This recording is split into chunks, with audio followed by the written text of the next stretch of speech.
ছাব্বিশের নির্বাচনের আগেই 21শে জুলাই মমতা বন্দ্যোপাধ্যায়ের বার্তা শোনার জন্য ইতিমধ্যেই ভিড় জমেছে ধর্মতলা চত্বরে।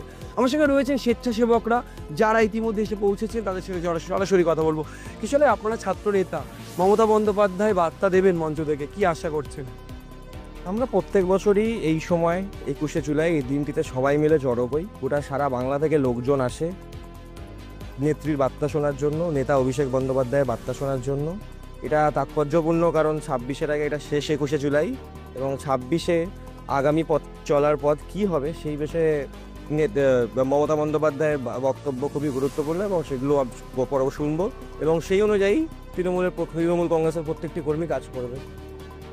একেবারে মমতা বন্দ্যোপাধ্যায়, অভিষেক বন্দ্যোপাধ্যায় দুজনেই আজকে বার্তা দেবেন। আপনারা একেবারে এই প্রজন্মের নেতৃত্ব, সেখানকার এই কসবা থেকে শুরু করে একাধিক প্রশ্ন উঠছে, আপনাদের দিকে কালি লাগছে। আজকে কি আশা করছেন? কারণ এই মনোজিৎ মিশ্রদের কথা, দল তো কালিমালিপ্ত হচ্ছে বারবার।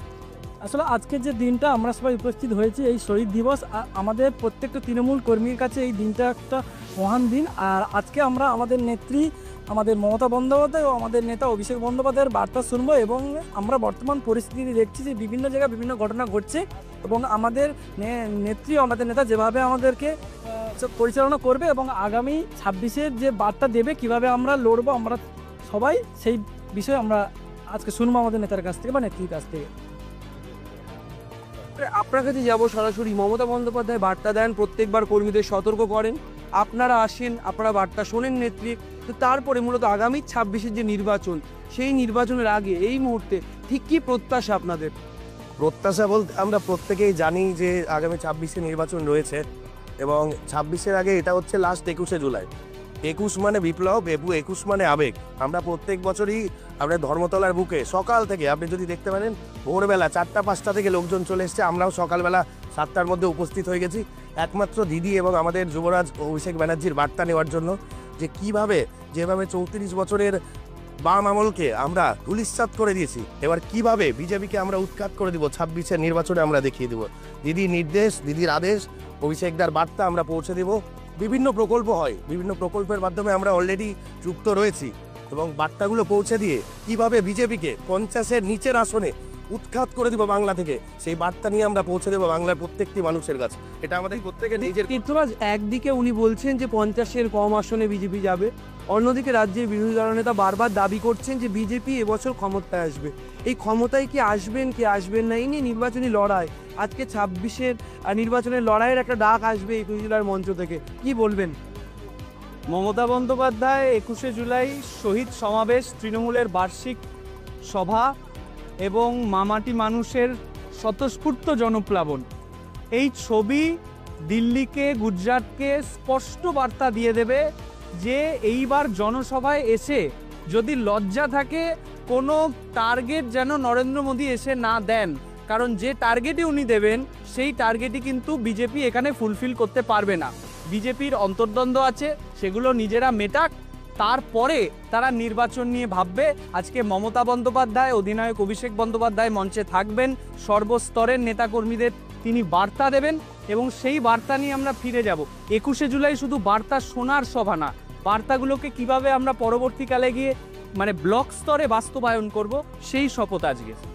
একেবারে যে ছবিটা দেখাচ্ছিলাম, বহু মানুষ এখানে রয়েছেন, তৃণমূল কর্মী সমর্থকরা তারা এসেছেন, এবং তারা বিভিন্ন জায়গা থেকে এসছেন। দাদা, কোন জেলা থেকে এসছেন? কোন জেলা থেকে এসছেন?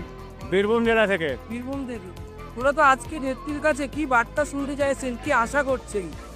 21শে জুলাই কি বার্তা দেয় নতুন সংগঠনের লেগে, সেভাবে চলতে চায়, বলেননি তো?